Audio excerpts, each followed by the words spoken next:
Alright folks, so basically we're on the outside of the car you're thinking about buying.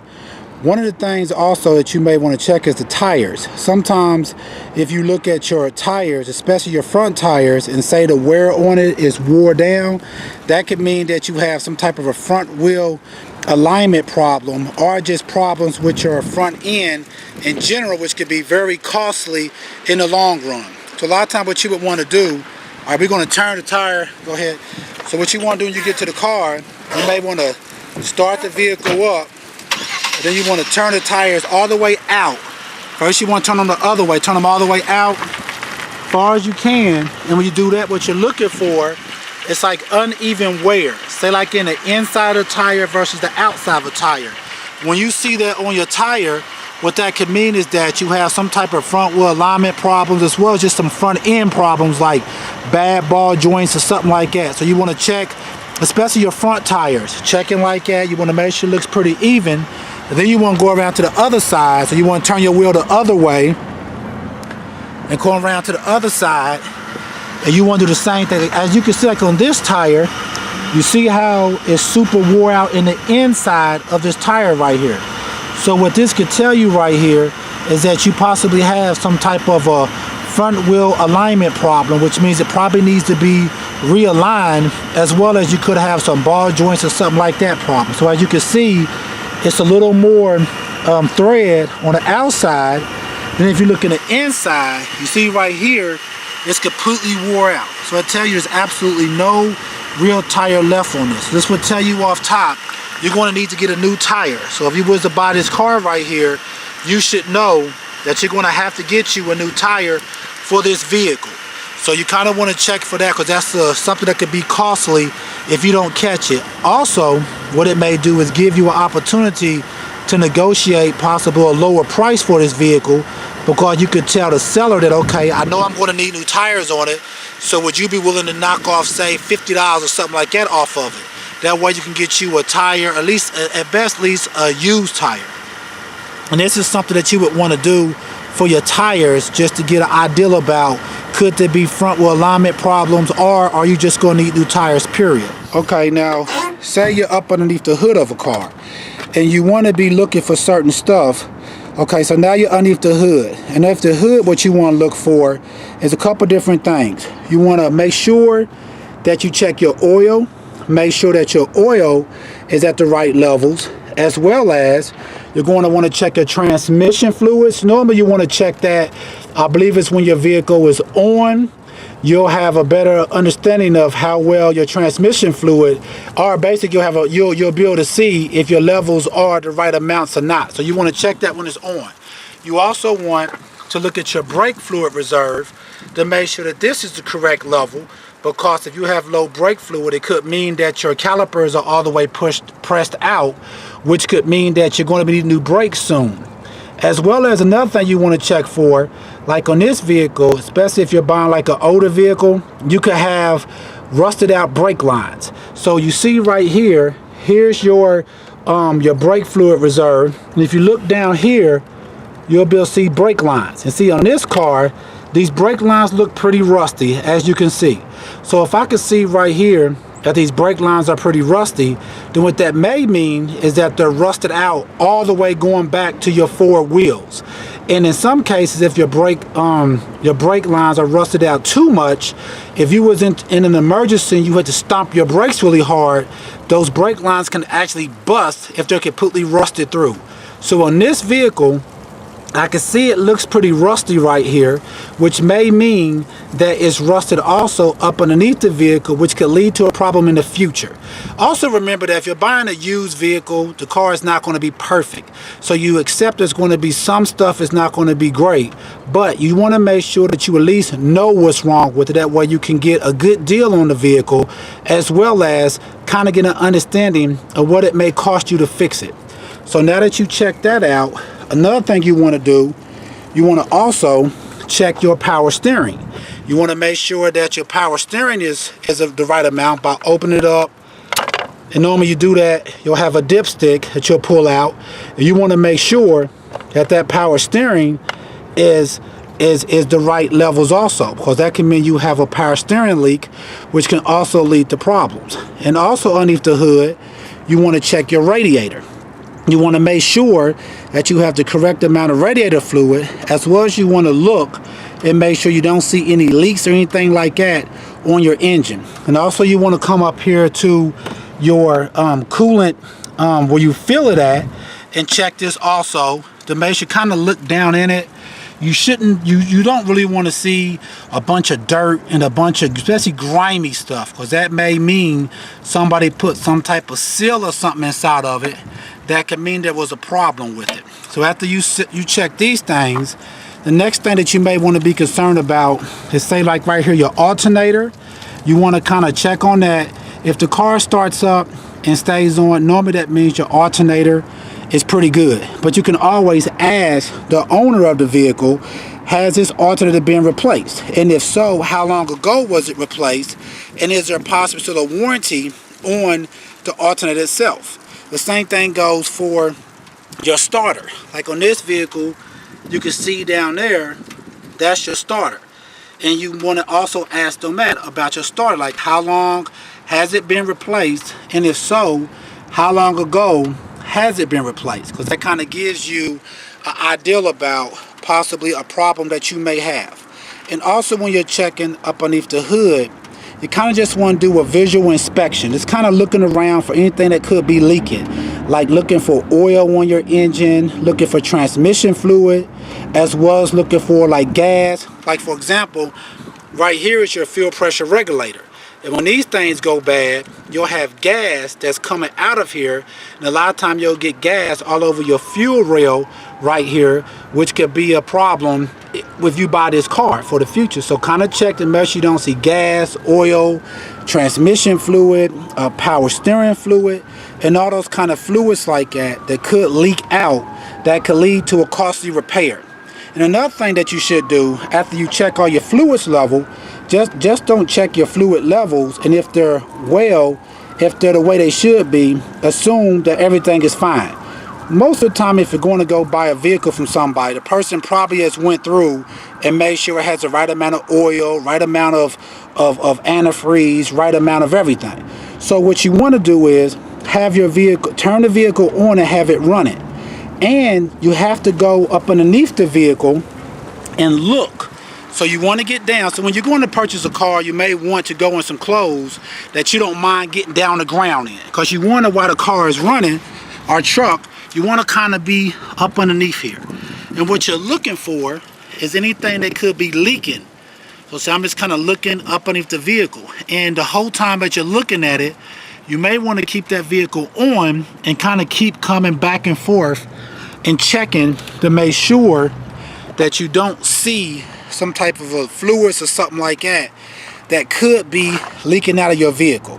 So that's kind of a good inspection that you want to do, just kind of looking up underneath the hood, kind of checking your most basic stuff. And remember, don't be afraid to ask the seller about any known issues, as well as those most important parts, which would be your alternator, your starter, also your fuel pump. You want to ask them about, has it had a new fuel pump? And if so, when's the last time it was changed? You want to check on these things, because after you buy the vehicle, a lot of times, if it's an as-is sale, now it's on you. If you find out, a month later, or 2 weeks later, that the fuel pump was bad on it, you can't take the car back and renegotiate the price now. But if you asked in the beginning, maybe they would say, well, every now and then the car seems to stall out, which could mean you have a fuel pump issue, which could be a costly repair. So therefore, bringing it up may save you some money in case you do have to pay for it. So another thing that you may want to do when it comes to your wheels is check your brakes.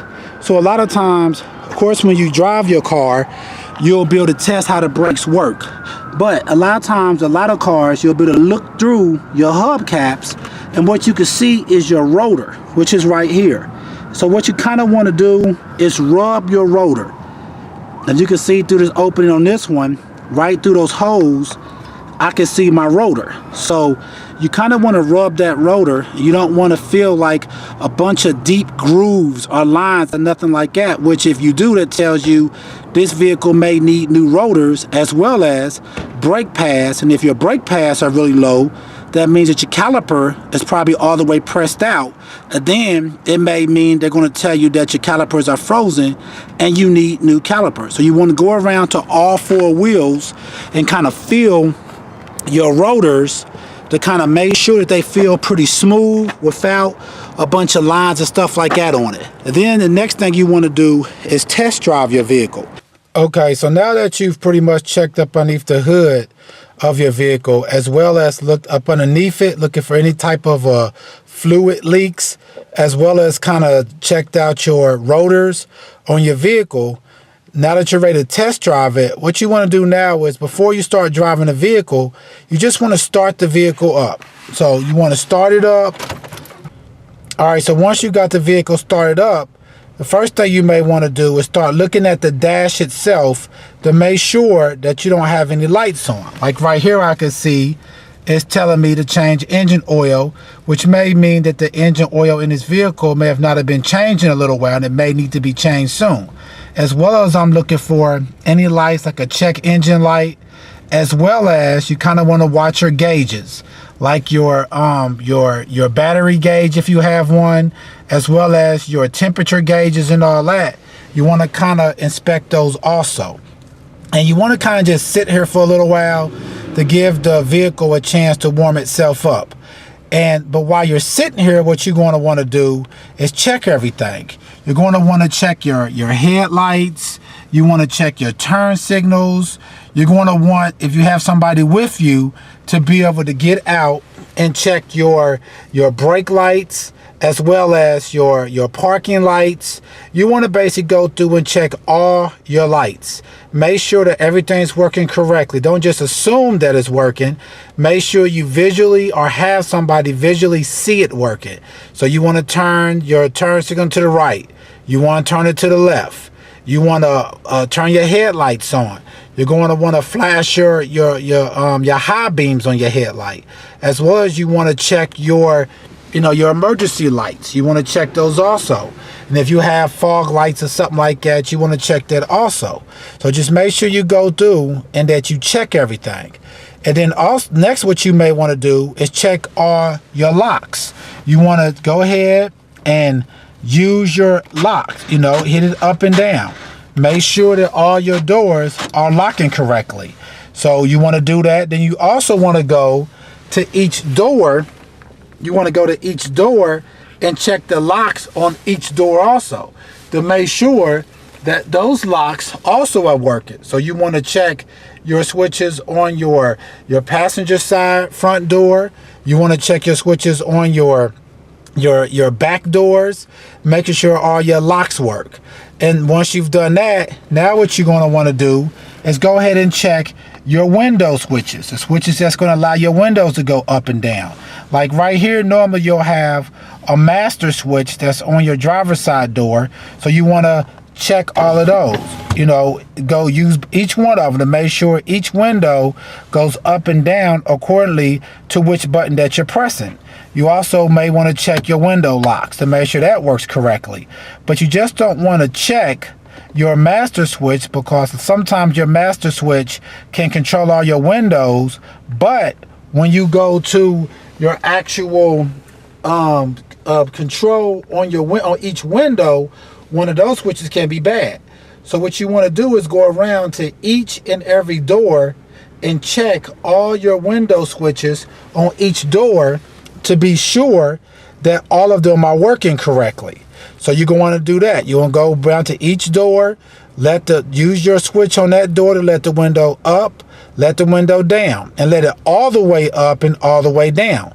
That way there's not some type of a problem with the window where sometimes it can go half down and get stuck. So you just want to take that time to go through everything making sure that all your windows are working correctly, as well as all your locks are working correctly, as well as, like I said, check all your lighting. You know, also you could check your overhead light, if you have that, your dome light that's inside of your vehicle. But definitely you want to make sure that you check your, like I said, your headlights, your tail lights, your brake lights, your turn signals, and all those lights, as well as you want to check your horn by pressing in, make sure your horn is working correctly, as well as you're going to want to check your windshield wipers. You want to turn your windshield wipers on to make sure that they come on correctly. So you're going to want to check those windshield wipers by turning those on, turn them on each speed to make sure that they work correctly. And once you've done that, you also may want to check your windshield wiper fluid to make sure that you have fluid inside of it, or make just to be sure. Or sometimes you can have a leak in your windshield wiper fluid to where you try to spray some and nothing may come out. So when you turn it, like on this one, I could turn right here, and as you can see, the fluid is coming out of it. So I definitely want to check that, because if there's no fluid in there, like I said, that could mean that there's something, a leak on it, or it could just be it ran out. But you can definitely ask the seller about that to make sure. He may tell you that, or she may tell you that, okay, it's just low, or they may say, okay, it has a leak in it, which means once again you'll have an opportunity then to negotiate the price on it to possibly, you know, get some of it knocked off. That way you can get that fixed. And once you've done that, what you want to do also is you want to go through, check your radio. You know, you want to turn your radio on, and you want to, if it has a CD player or whatever it may have on it, you want to test all that to make sure it's working correctly. So, you know, you want to, and also you want, but when you're checking your radio, check your speakers. So turn it up, you know, don't just hear a little bit of sound and then think it's working correctly. Go ahead and turn it up really loud. That way you can hear if you have, like, say, busted speakers or something like that, and one of your speakers or something could be busted. So you want to turn the radio up so you can hear how the speakers are inside the vehicle. As well as, like I said, when you're now at this part of your car, you're dealing with your control panel, you also want to make sure that you test your climate control. And you don't just want to turn on, say, turn it to heat, and then turn the blower on and hear it blow. It's a different part of the vehicle that makes your blower work, which is called your blower motor. That's what's going to make your vehicle, your actual, you hear the sound of air blowing. But that doesn't necessarily mean that your heat itself is working. You need to make sure that you actually feel heat, meaning turn on the blower, turn it to heat, and turn it on and let it blow until you feel heat. It doesn't matter if it's winter or summer. You want to make sure that these things are working correctly. And also you want to check your speeds. Like on this one, I could turn it, it's not working. It won't work on 2, 3, 4, but it will work on 5, because there's a component that's up underneath your dash that's gone out on it that does your controls on this. So I could turn it here and it'll work, but it won't work on the rest of them. So since I tested that, I'll be able to mention that now to the seller and possibly be able to negotiate, because I will have to get that repaired if I want to be able to use my heat or AC on these different settings versus always on high. So you want to test that. Same thing goes with your AC. You want to turn your AC on, and you actually want to feel cold air. Not just feel it come on or feel air blowing out, but you want to make sure that you actually feel cold air blowing out of your actual vent itself. Because that way you know that your AC compressor is working, as well as that it has enough freon inside of it. Because it may not have enough freon, then that means you're going to have to take and get it repaired, or at least get it refilled again if you want to have AC. So you want to go through and test it. And also you want to test all your settings. You know, you want to put on each one to make sure they're working correctly. You know, all the way from your defrost to just a regular old vent that will blow into your face. And like I said, any other buttons that you see, like this one that has like a rear button, so I'm going to turn that one on and make sure that at least the light comes on.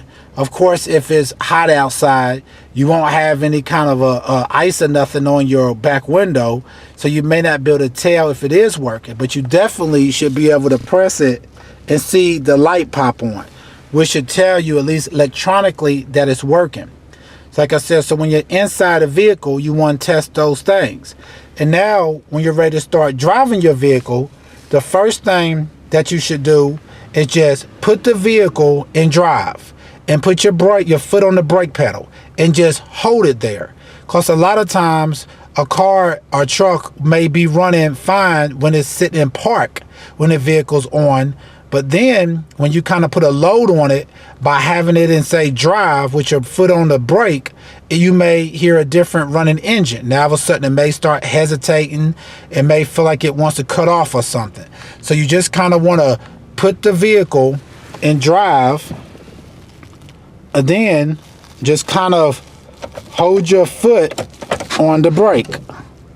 Yeah, just hold your foot on the brake and then feel how the vehicle feels. Do you feel vibrations in the engine? Does it seem like it wants to cut off? Does it seem like it's idling up really high and going really low? Because these all could be signs that there's a problem with this vehicle. So you definitely want to just, before you take off driving, put it in drive and just hold your foot on the brake so you can just feel how the engine feels. Because what this is doing is representing what you're going to go through every day in this vehicle, which is stopping at a stoplight.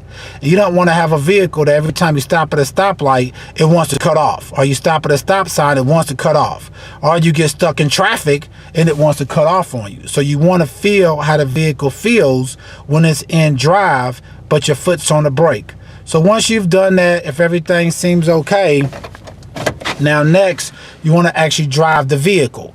And when you're driving the vehicle, you don't worry about having the music going and all that. You want to hear what you can that's going on with the vehicle.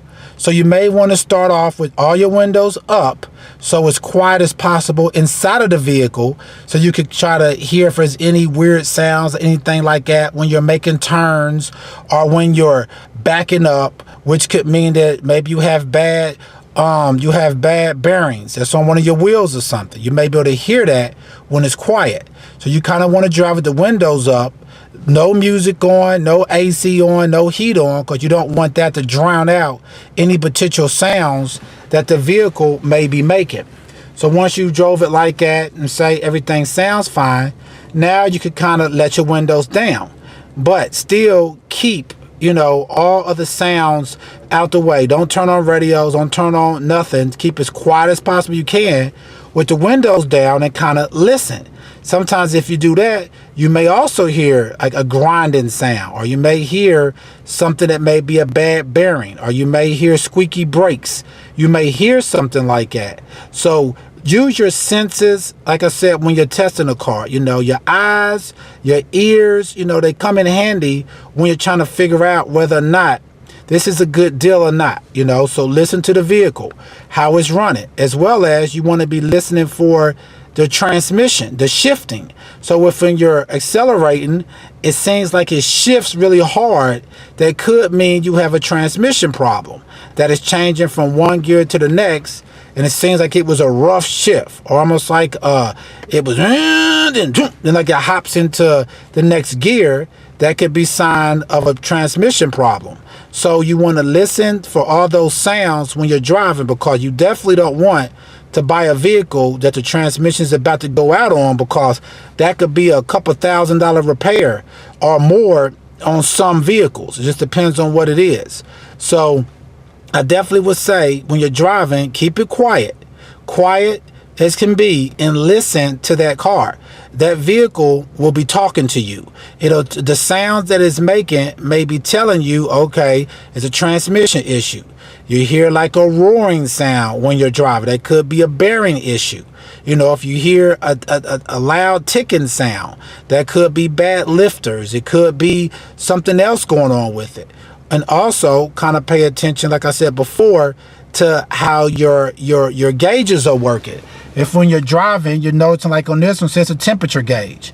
And say that gauge starts going all the way over to that orange part. That means it's overheating. And also, you may start seeing smoke or something coming from your vehicle, which means that it's an overheating problem.